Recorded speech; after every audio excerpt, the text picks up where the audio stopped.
পুনরুত্থানকালের দ্বিতীয় সপ্তাহ, বৃহস্পতিবার।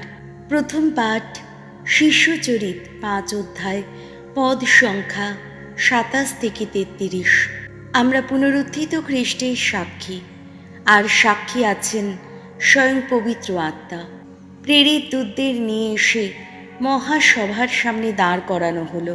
তখন মহাযাজক তাদের জেরা করতে শুরু করলেন। তিনি বললেন, আমরা তো ওই লোকটার নামে কোনো উপদেশ দিতে স্পষ্টই তোমাদের বারণ করেছিলাম, আর দেখো তোমরা কিনা সারা জেরুসালেমে তোমাদের উপদেশ তবুও ছড়িয়ে দিয়েছ। এমনকি ওই লোকটার মৃত্যুর দায়িত্ব তোমরা এখন আমাদেরই ওপর চাপাতে চাইছ। উত্তরে পিতর ও প্রেরিত দূতেরা বললেন, মানুষের চেয়ে ঈশ্বরকেই তো মানা উচিত। ক্রুশে ঝুলিয়ে আপনারা যাকে হত্যা করেছিলেন, সেই যিশুকে তো আমাদের পিতৃপুরুষদের ঈশ্বর পুনরুত্থিতই করেছেন। ইসরায়েল জাতির মানুষকে মন পরিবর্তন ও পাপ মুক্তির সুযোগ দেওয়ার জন্যে ঈশ্বর আপন শক্তিতে তাঁকেই মহানায়ক ও পরিত্রাতা রূপে মহিমান্বিত করেছেন। আমরা নিজেরাই এই সব কিছুর সাক্ষী, আর সাক্ষী আছেন সেই পবিত্র আত্মা, যিনি তাঁর অনুগত সকলের কাছে ঈশ্বরের মহাদান। এই কথা শুনে মহাসভার সদস্যরা তো রেগেই আগুন। তারা প্রেরিত দূতদের মেরে ফেলবেন বলে স্থির করলেন। প্রভুর বাণী, শাম সঙ্গীত, ধুয়ো। দিনজন ডাকলে প্রভু সাড়া দেন। ভগবানের প্রশস্তি গান গাইব অনুক্ষণ। সততই আমার কণ্ঠে বেজে উঠবে তাঁর গুণগান। আস্বাদন করো, দেখো দেখো ভগবান কি মঙ্গলময়। যারা তাঁর শরণাগত, ধন্য তারা, ধন্য। ধুয়ো। দিনজন ডাকলেই প্রভু সাড়া দেন। ধার্মিক যারা, ভগবান তাদের চোখে চোখেই রাখেন। তাদের মিনতির ডাক কান পেতেই শোনেন। ধার্মিকেরা ডাকে, ভগবান সাড়া দেন। সকল সংকট থেকে তাদের তিনি উদ্ধার করেন। ধুয়ো।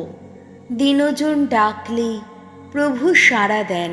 ভগ্ন হৃদয় যারা, ভগবান তাদের কাছে কাছেই থাকেন। বিচূর্ণ যাদের মনোবল, তাদের তিনি রক্ষা করেন। ধার্মিকের জীবনে আসে অনেক দুর্ভোগ, ভগবান সব কিছু থেকেই তাকে কিন্তু উদ্ধার করেন। ধুয়ো। দিনজন ডাকলেই প্রভু সাড়া দেন। বাণী বন্দনা। জয় মৃত্যুঞ্জয়, জয় তোমারই জয়। থমাস, তুমি আমাকে দেখেছ বলেই করেছ বিশ্বাস। যারা না দেখেও বিশ্বাস করে, ধন্য তারাই ধন্য। জয় মৃত্যুঞ্জয়, জয় তোমারই জয়। যোহন রচিত মঙ্গল সমাচার, 3 অধ্যায়, পদ সংখ্যা 31 থেকে 36। পুত্রকে যে বিশ্বাস করে সে শাশ্বত জীবন পেয়েই গেছে। ঊর্ধ্বলোক থেকে যিনি নেমে আসেন, তার স্থান সবার ওপরে। এই পৃথিবী থেকে যে উঠে আসে, সে নিজেও পার্থিব, এবং সে যা কিছু বলে তাও পার্থিব। স্বর্গ থেকে যিনি নেমে আসেন, তার স্থান সবার ওপরে। নিজে যা দেখেছেন আর যা শুনেছেন, তারই বিষয়ে সাক্ষী দিয়ে থাকেন তিনি। অথচ তার সেই সাক্ষ্যবাণী কিনা কেউই মেনে নেয় না। যে লোক তার সেই সাক্ষ্যবাণী মেনে নেয়, তাতে সে এই কথারই সুনিশ্চিত সমর্থন জানায় যে ঈশ্বর সত্যবাদী। ঈশ্বর যাকে পাঠিয়েছেন, তিনি তো স্বয়ং ঈশ্বরের বাণী সকলকে জানিয়ে দেন, কারণ ঈশ্বর অপরিমিতভাবেই পবিত্র আত্মাকে তাঁর অন্তরে দান করে থাকেন। পরম পিতা তাঁর পুত্রকে ভালোবাসেন। তাঁরই হাতে তিনি সমস্ত কিছু তুলে দিয়েছেন। পুত্রকে যে বিশ্বাস করে সে শাশ্বত জীবন পেয়েই গেছে, কিন্তু পুত্রকে বিশ্বাস করতে যে অস্বীকার করে, সে কোনো দিন সেই জীবনের সন্ধান পাবে না।